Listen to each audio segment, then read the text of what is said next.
Welcome, everyone, to the Businessmen and Women of Color podcast series. I am your host, Ann Austin, CEO and founder of ALSTNTEC LLC, and it is my pleasure once again to bring quality programs to all of you. As you know, that doing these podcasts, I get very excited because I love to learn new things, and I'm sure that all of you do as well. So today we have on our program a delightful guest speaker who is here to talk about the importance of having an effective project management plan. Being able to meet our goals is just vitally important. So whether you're using software, working in teams, or contracting out to a professional project manager who can help you guide your project along the way and manage it to save you time and money, it is very, very important that we understand that without effective project management, we won't be successful in moving forward in our business. Now, there are different levels to project management, and our speaker will also share information on this as well. And usually I will do some highlight statistics, but after seeing his presentation last week, he actually came to an organization last week where he gave us a presentation, and I thought it was very insightful. So I just had to have him on this podcast, and he will be sharing some of that information as well. And I was so happy that he was happy to do it, and that he agreed to do. So I would like to first introduce him to our program. Chris Daniel is a Georgia native. Yeah, he's from Georgia, y'all. He's a PMP certification guru. I like the fact that he's a guru, not just an expertise, but a guru. And he is also owner of the Consultant in Jeans brand. Now, I want to know more about that as we go along. He also has the unique ability to make the difficult, understandable things in corporate settings seem really simple. And he uses casual talks that allows him to work with many organizations around the globe. He also resides in Washington, D.C. He moved here after did a little stint of an internship with the U.S. government publishing office. And while he was there, he learned a lot of great new things. He spent almost the next decade in the public sector and served half of that career as a director for the GPO University, which is an agency corporate training facility. And following that, at the age of 31, he began to start his own business. However, it just didn't work out. Some things weren't so successful, and he managed to bounce right back and get right back into the game. And this is very important, y'all. I mean, he was able to come out of a bad situation and actually turn it around. And I want to keep emphasizing that through these podcasts, that no matter what we do, we can still proceed and we can still be successful. So one of the ways that he helped reinvigorate his motivation in his business was to write a book about project management. And this just propelled him to presentations, seminars, and now he's doing services to help people get their project management certification. And he's been involved in many more different activities, writing several more books, and I think he's very exciting. So, ladies and gentlemen, please welcome Chris Daniel to the program. Chris. Oh, wow. Thank you so much for that wonderful introduction. It was a lot, though, but Um, I had to say it. yeah, I truly appreciate it. Yeah, I'll tell you, man, project management, let me just say this. Project management is not sexy, okay? It's not sexy. When people hear the word, most people turn around and run, or either they furrow their eyebrow because they don't really understand it. So, about 6 months ago, I would say, I was introduced to this corporate mentor, and a good friend of mine thought it would be good to introduce me to her. And she just sage professional. She's retired twice. She serves as an advisor on a couple of boards, and after talking with her, she said, I hear about all the other stuff that you do, but I think, if you ask me, I really think you should spend some time teaching organizations about the importance of project management. And it was one of those, things I had in my back pocket that I use sparingly. That most times I found when I started talking about project management, my clients, they didn't really understand how it works. So what I did essentially was I created a dumbed down program. and I created it at a very base level to help people understand exactly what it means to be a good project manager, and then how you can elevate to great and guru status. And I just created a book and a program. So now I go around and I talk about it with whomever will have me. So yeah, Okay, that's awesome. my So story. let's start at the beginning, Chris. Yes, Just give yes. everybody just a definition of what exactly project management means, because it is such a broad word. It is one of those things where people say, "Well, I could do my own project." But at the same time, how do we plan that? What are the pieces and parts that go into that? Is it something you could do by yourself, or do you need a team, or what does it really mean to so many different people? Yeah, so let me start at I say a 10th grade level, right?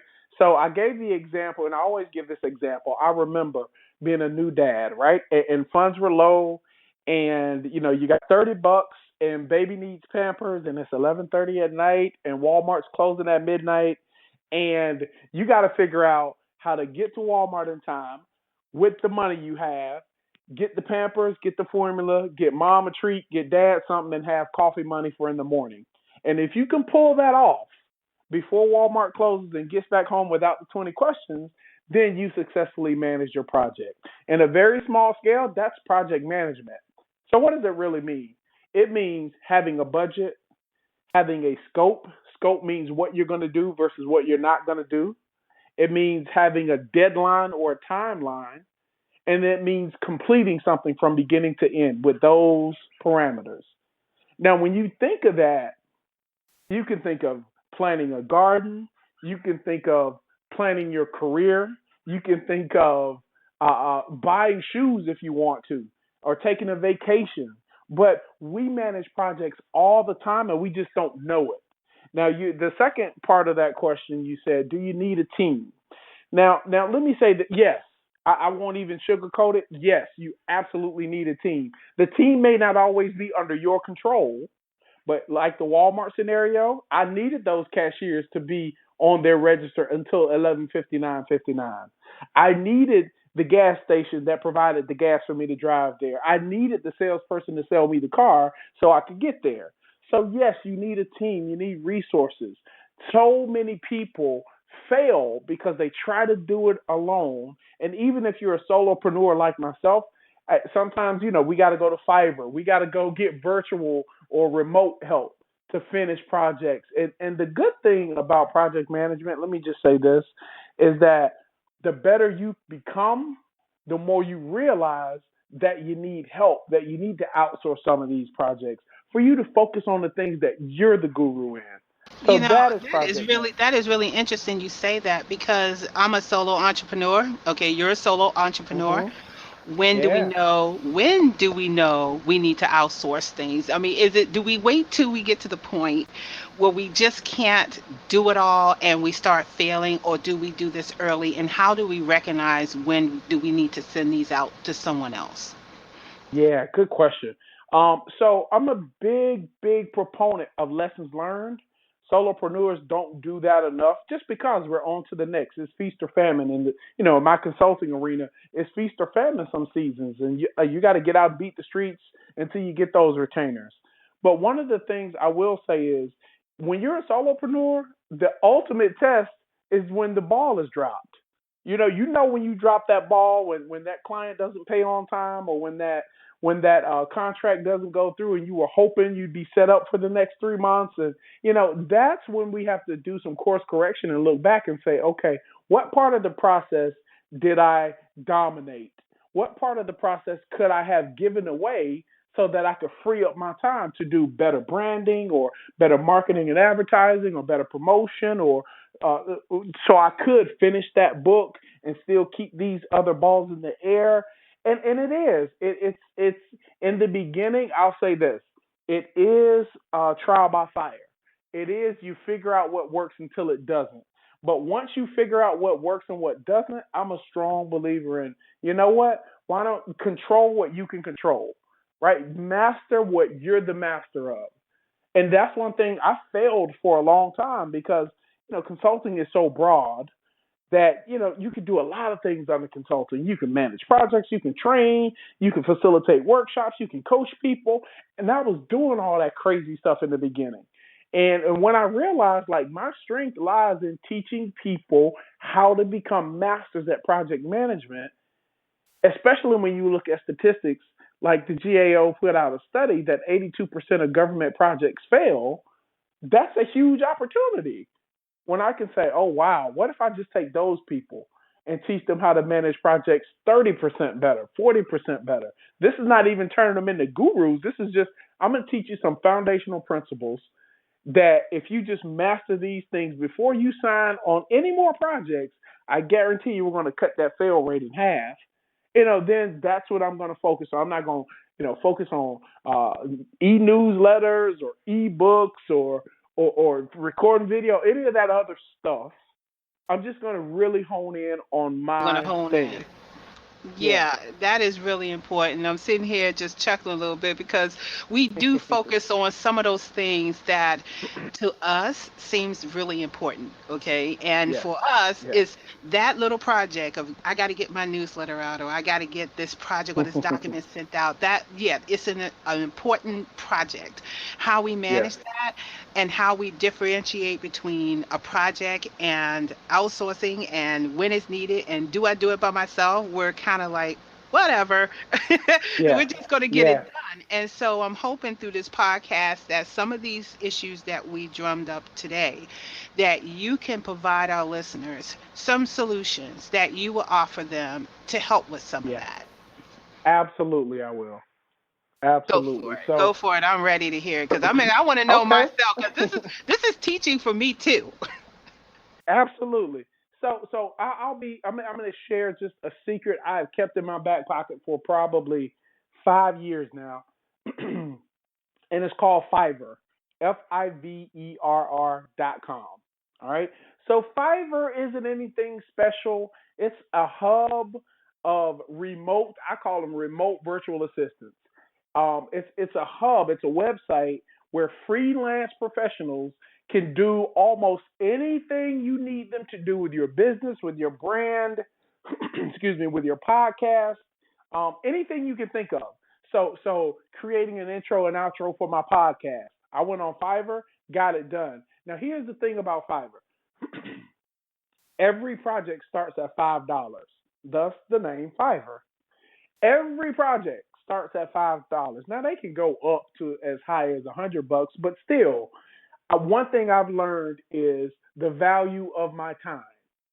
I know how much an hour I want to charge, and if it's taking me 2 or 3 hours and I'm not netting that equivalent back from that hour, then I need to say, okay, I got to delegate this thing, and it's worth me paying somebody $50 to do this as opposed to me spending 4 hours editing this podcast when I could, they could have it done and back to me tomorrow, and all I got to do is insert my audio.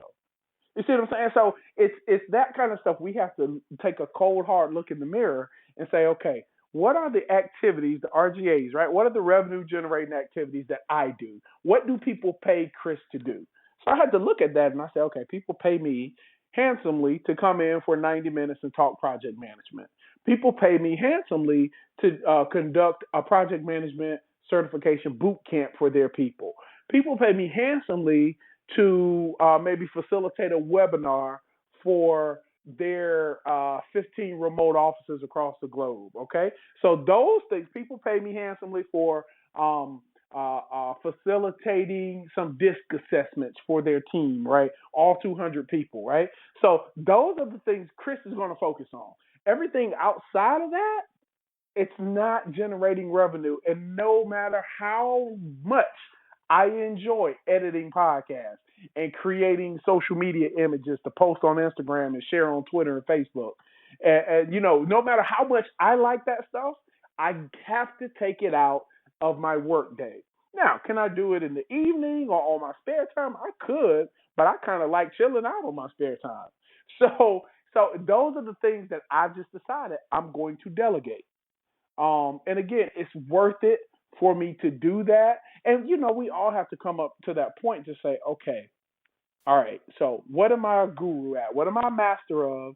And everything that's not in that specifically related to that wheelhouse, I got to delegate it. Whether I got to, get some interns from the corporate college, or get some interns from the college for the summer, or hire my niece because she's sitting around doing nothing.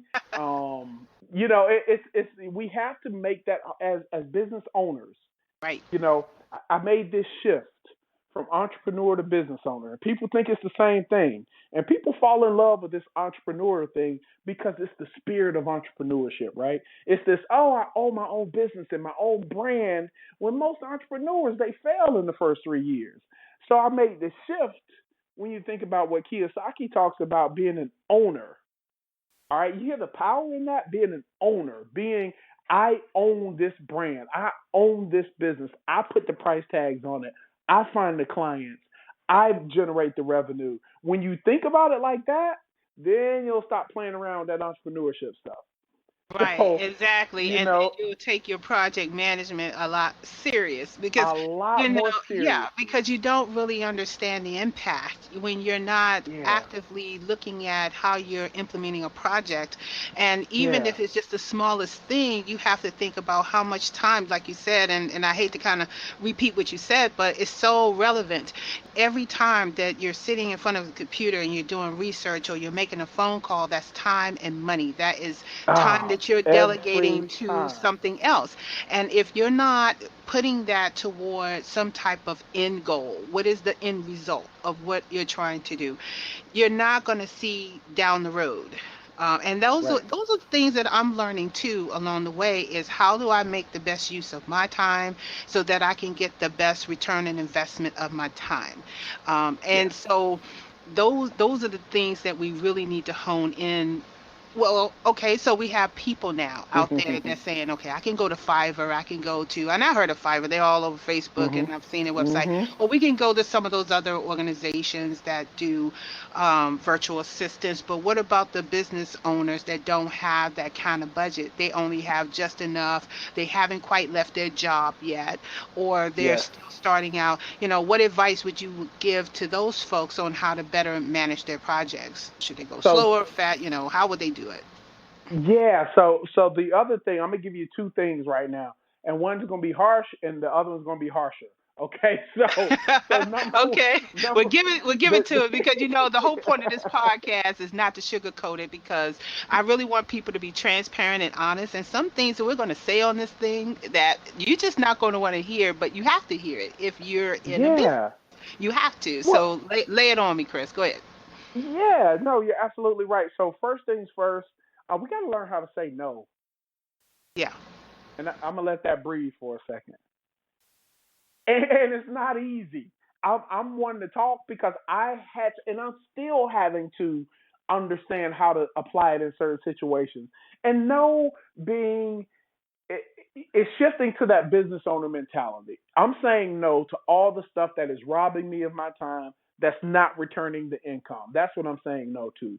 So things like a podcast invite, I love to do them because number one, it's exposing my brand to maybe a new audience, but bigger than that, I'm teaching. I get to educate people about my craft. I get to let you know that I have put the 10,000 hours in. I still study project management. Till this day, I look at annual reports from companies to see where the gaps are, where the opportunities are. Before I approach an organization, I download their annual report. I look at what's working and what's not working. I talk to their people, right? I go on their social media and look at what they're doing because all that matters when it comes to projects, right? It tells me where the priorities are. Now, the second thing, and people are going to push back. I hear them already. I hear them already pushing me back. But I'm going to say this. As entrepreneurs, especially as solopreneurs, somehow, somewhere, somebody lied to us and told us it was complete freedom and going off and starting your own company. And it is, but freedom has a cost. And you know what that cost is? It's called living on a calendar. Yes. And I'm gonna be so honest with you. Man, I struggled with this for a while until I figured out that, man, And I just use a very basic time tracker tool, and it's an Excel sheet, and I'll be happy to avail it for free, to your listeners. It's a sheet that I put together and I created, and it's called Chris's Perfect Days. And all I did was track what I did from the time I woke up to the time I went to sleep in 30-minute blocks, right? So from 5 to 5:30, what did I do? Check off the box every single day for a week, right? And let me tell you, it is a sobering thing to look back on Saturday or Sunday Right. at your week and Right. look at how much time you have wasted, Yes. And either from I have TV to or interrupt social you. media. Yeah, yes, yes. But you know what, Chris? I will tell you that was actually the first thing that University of Phoenix did when I went there. The first class was they said, Yeah. okay, I want you to all take out a piece of paper and I want you to do that checklist that you just mentioned. I want you to tell us from the time you woke up to the time that you went to sleep, what did you do? And it didn't have to be in detail, but just kind of No. saying, Yeah. what did you do? And they said, okay, I want you to do that for the next 3 days. And then after the whole week, we had to look at that paper and say, when do you have time for this school? Yeah. When do you have Yeah. time to study? When do you have time to do homework? When do you have time to do anything? And it was Yeah. such an eye opener to see how much time I actually sat and watched television, or how many times I've actually sat and played my music, or maybe I just didn't do anything. We played some games or something, and then realized that maybe 6 hours out of the day I could have been doing something a little bit more productive. And Yeah. from that point forward, it was pretty much the saying of, give yourself 21 days, you're going to create a habit. Yeah. So yeah, absolutely. Definitely give me that. I'll put that as an attachment on your page here, and I hope everybody downloads it and really take a look at that. So, getting back to the project management, and I'm sorry to interrupt, but it just kind of just You're gave me a fine. flashback. It gave me a flashback, me sitting in that classroom and the teacher saying that to us, and it's so true. I would say that in addition to everything else, I want to kind of get into how people see themselves as a project manager, because a lot of times managers who are actually managing the company tries to Hmm. take on part of a project manager role without really Hmm. understanding how the role functions, and then this causes lack of communications, conflicts, all this type of things. And so I kind of want to touch on a little bit of that and kind of bring your expertise in to see, to tell everybody what your experience is as you were talking to all these different organizations and what they kind of explained to you. Yeah, so that's a great question, great point.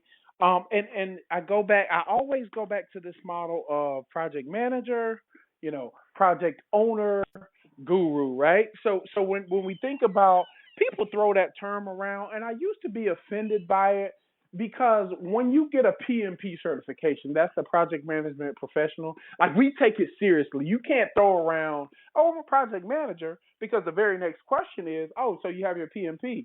And truthfully, about 52, 55% of managing project managers, they have no idea what a PMP is. But the ones who do, and who have gone through that process, and we'll talk about that later, who have gone through that process, understand that triangle that I talk about. Those three elements: the scope, the time, and the cost. They understand how to say no if the project falls outside of those boundaries, right? Because you're setting yourself up for failure. So people, business owners, entrepreneurs, career professionals, wherever you are in the journey, here's what I will say. If you're going to call yourself a project manager, just know that there's some responsibility that comes with that. That means you're going to manage the project as well as the project team. Now, a lot of times, let's think about it in terms. I always like to break things down into animals. So let's think about it in terms of ants, the ant colony. So you would think of the project manager as the queen bee, right, or the queen ant. The queen ant, she's running everything. Everyone, they report to her, and the work is not necessarily done by the queen, is it? When you think about it, the work is not necessarily done by the queen. She's got a team of worker ants who do the work. They carry the food. They build the colony, right? But not to say that she's just sitting around, but she's overseeing. She's making sure people are motivated, they're encouraged, they're supported, they're held accountable. She makes sure that things are delivered on time. She makes sure that every brick or every speck of dirt is where it's supposed to be. And she's the one who gives the presentation to maybe to the king and that says, okay, the team, they came together, they did their thing, we got to do something to reward them. That's what a project manager does. And what I find is a lot of people struggle because they go from worker B or worker ant, right? They've been doing this job for so long that they're going to start this little consulting firm and they're going to do it on their own and make all this money. You know, they're going to make $200,000 a year, but they still want to be the worker ant. They still want to be the worker ant, and they don't understand. It has to be a mental shift, aka delegation. There has to be a mental shift for you to become a project manager, a project guru, a project expert, or a project owner. You have to make the shift to say, you know what? It's not that I'm too good to do the work. It's just not the best use of my time. I've got to delegate. I've got to find somebody. If I'm going to run this company, then I got to run this company. And the projects, I got to delegate them, or I got to find someone to subcontract.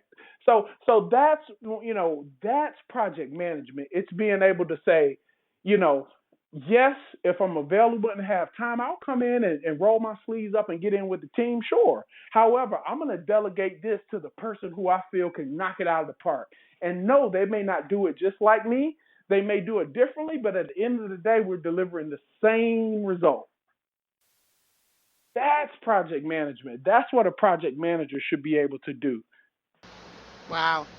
That is awesome. I'm sitting here like taking notes. I'm like, okay, y'all, I hope y'all writing all this down, while he's talking, because, you don't get information like this from just anybody. Okay. So if you're not taking notes right now for what Chris is saying, you are missing out, because I can't tell you just how important this is. And I know I can relate because I have a certification in project management, and there's so much more to it, and it's different. It's not the same as someone being a manager of staff. You're a manager of tasks. You're a manager Yeah. of making sure that time is on your side, that the deliverables are met, that goals have been exceeded. That's what you're a project manager of, not managing Yeah. staff to make sure they're getting it done, but just to manage the task overall. And so it's really important to distinguish the two, between trying to Yeah. be, like he said, the queen bee to a worker ant. Which one are you going to be? Right. Because you can't be both. You have to choose which Right. one do you want to be.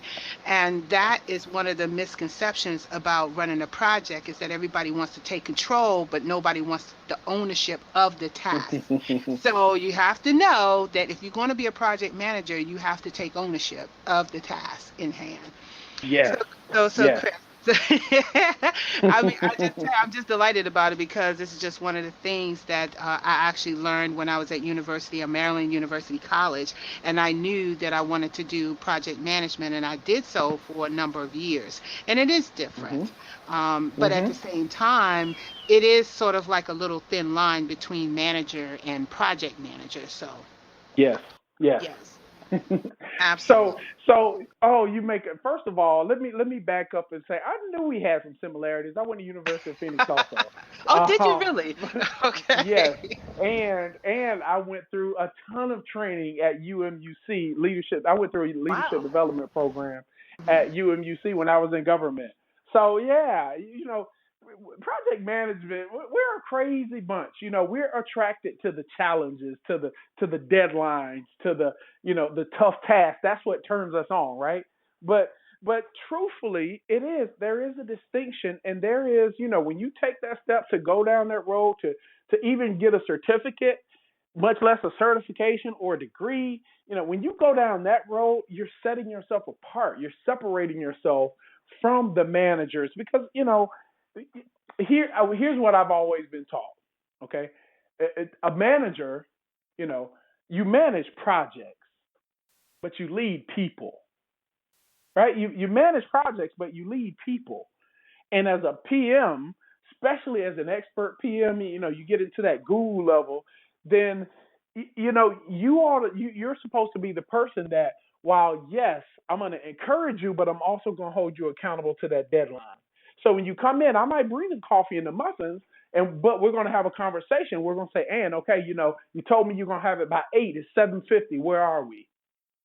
I got to be able to have that. And here's a little thing that I found.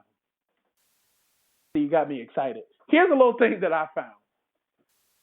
Most, especially millennial, younger, I would say, 30, 40 something year old project managers, that first 60, 90 days managing a project, here's what I found that they fail. They fail because no one ever taught them how to manage their peers. So you work beside, Jessica for 6, 7, 8 years in the same department, and all of a sudden you get the promotion. And no one ever told you that, first of all, Jessica's going to question why you, not her. Secondly, there's going to be some break, some distance in your communication, and it has to be, remember, transition from worker bee to queen bee. And secondly, now I got to hold Jessica accountable. And we can go out to happy hour after work, but during this project, I got to hold you accountable. And when people don't understand that they have to be able to make that delineation, and it's not an easy one. And if you're going to be a project manager, I'm telling you right now, you're going to have to draw those lines in the sand and say, look, you're my girl, and we can meet up after work, but I really need you to deliver this by 2 o'clock because that's what it says on the project timeline. And see, and that's where the thin line comes into place because, Jessica or whoever's in the office that you're trying to get that project out of can easily misunderstand that as managing her as opposed Yeah. to managing the task.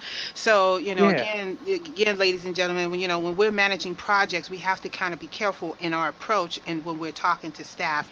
When we're doing a project, we have to make it crystal clear that when you're a project manager, that you are managing the task at hand and the end result of the goal. So that might mean that you have to have staff meetings to make sure that everybody understands that, have them ask you questions, maybe give some examples of what that really means so that everybody is on the same page and not having different train of thoughts of, okay, so is he actually managing me, or is he managing a task, or is he managing somebody else, or whatever the confusion is, just to kind of clear that up.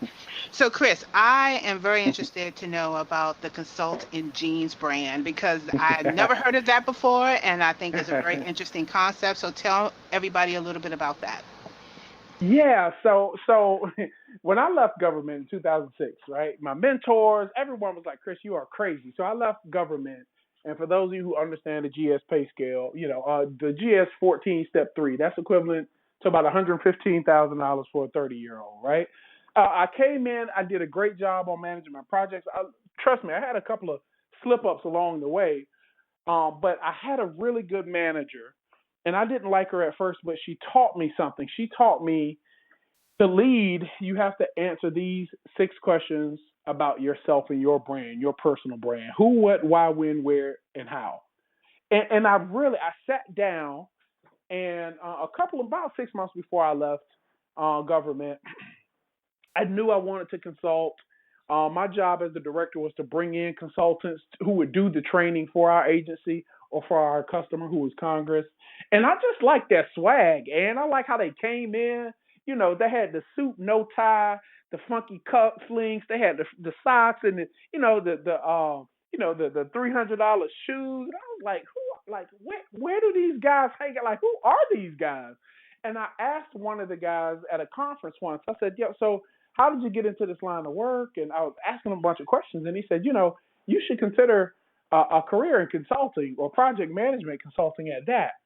And that's when I kind of said, okay, I needed to brand me because I'm 6'4", 250 pounds. So most times when I walk into organizations, people say, who is this football player? Who is this basketball player coming in here? And I had to create a brand that spoke to my personality, that really made people say, what's that about? And I came up with this idea of, I'm the consultant, but I'm comfortable when I go in jeans. So can I do jeans and a blazer and a dress shirt with maybe some Converse or maybe some nice loafers and do my thing? I'm comfortable like that. And the backstory of that is my mom, I grew up single mom. I'm the only boy. I'm the oldest child, so I got 2 younger sisters. I saw my mom work in a textile mill. So, we were never in a shortage for denim. We were never in a shortage for cotton stuff like sheets and towels and things like that. But I said, this is so fitting for my brand. The consultant jeans is how I show up. It's how I do what I do. And when you saw me at an organization, it was pretty much how I come, out of the box with jeans, a button-up shirt, a blazer, and maybe a pocket square or something. And then I do my thing. I do what I do.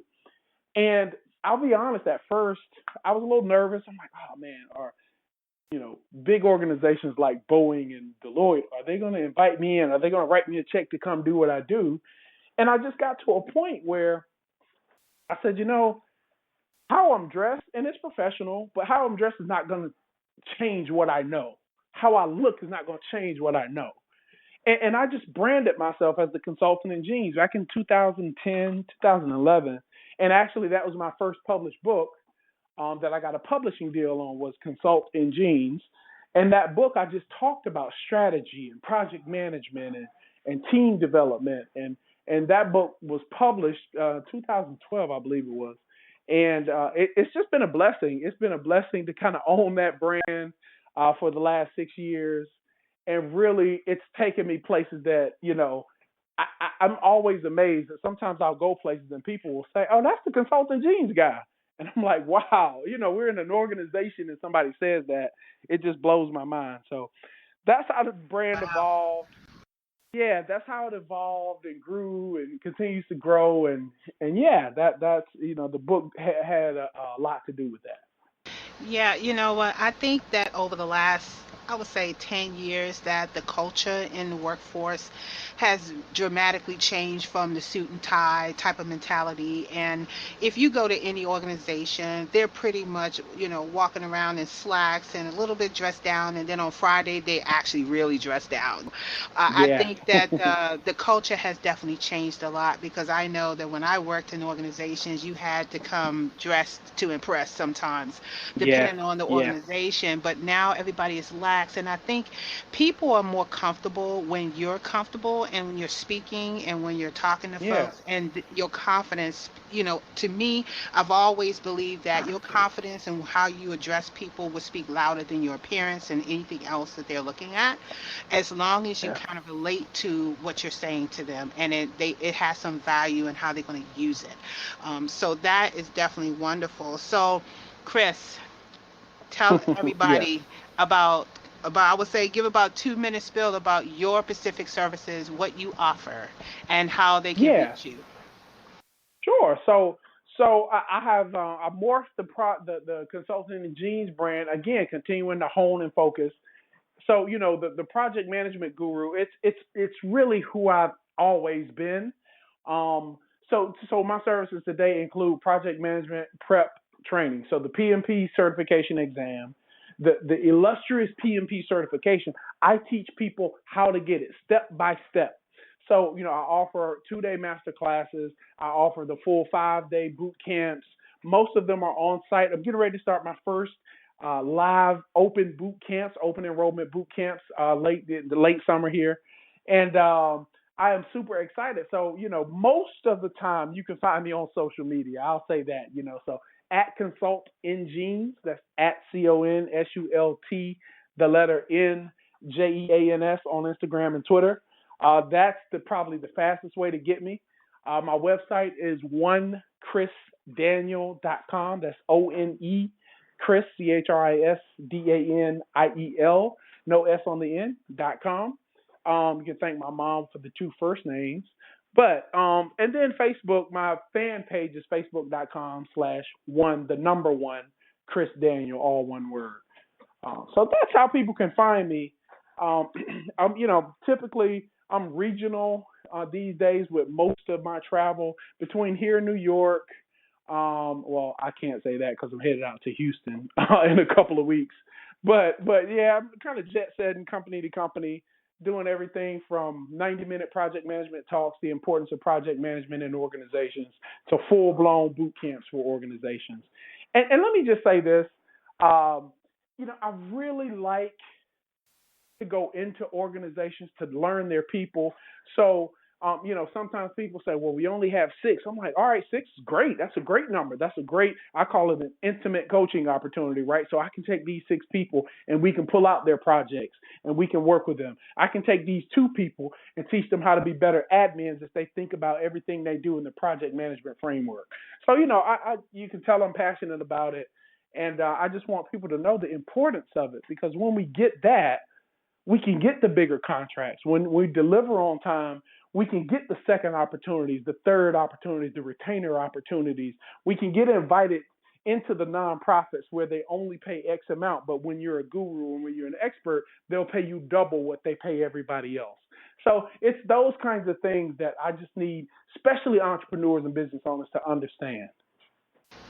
That is definitely wonderful. And guys, just to summarize everything that Chris is saying, that to do projects or to even succeed in a project, we first have to understand that everything we do is pretty much a project, because it has a beginning and an end. We also have to understand that we cannot do managing a company and also trying to do everything in every step of the project alone. We have to have resources. We have to know when to delegate and when to take it to someone else who can help us get to the end of our goal. And then last but not least, we have to recognize our role as a project manager. If we're managing a project, we are managing tasks, not people. And so with that, Chris, thank you so much for coming on this podcast. I can tell you, I really enjoyed this particular podcast because I kind of do what you do on the side. I do both, and I have to recognize my role as well. But I really am excited that you came on the show and really just let everybody know how important it is to be successful, and some of the things that they probably would need to know anyway.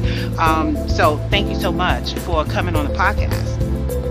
Oh, thank you for having me. It's been an honor. I'll come back anytime you need me to. Oh, well, definitely for sure.